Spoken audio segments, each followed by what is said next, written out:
Par la grâce de Dieu, je suis ce que je suis. 1 Corinthiens 15, 10.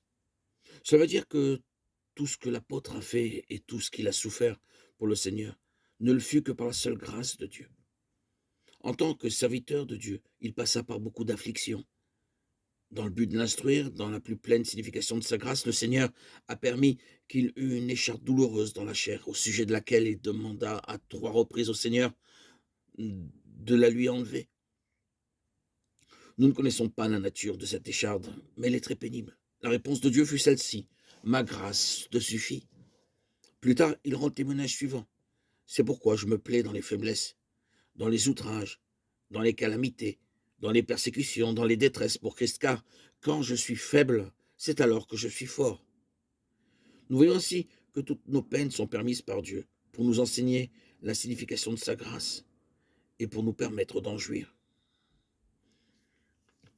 Même le plus faible croyant au monde peut devenir fort en proclamant sa grâce.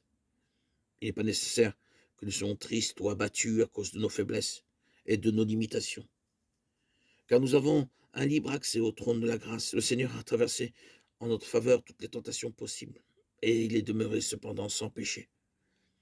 C'est pourquoi il intercède maintenant en notre faveur pour toutes nos faiblesses humaines.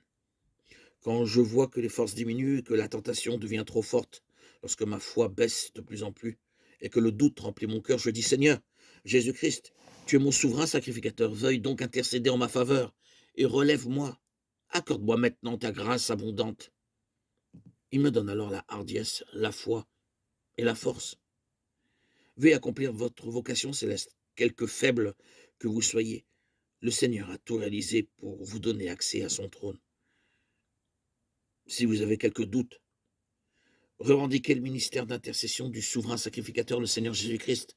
Croyez qu'il s'est trouvé en présence des mêmes tentations que vous. Il connaît votre situation et sa grâce vous suffit amplement.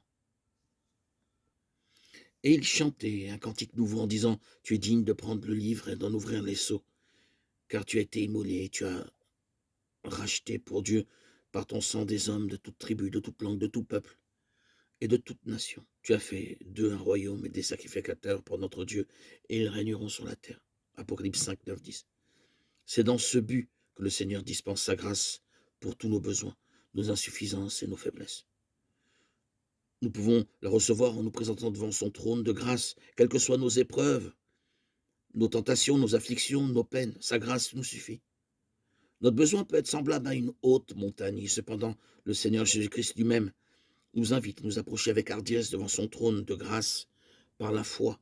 C'est pourquoi nous devons toujours apprendre davantage au sujet de la grâce de Dieu et comment nous pouvons nous en emparer et en jouir. Le Seigneur Jésus-Christ connaît notre situation et sa grâce nous suffit amplement. Que le Seigneur nous enseigne à proclamer sa grâce pour notre vocation céleste, frères et sœurs en Christ. Bien-aimés. Amen, alléluia.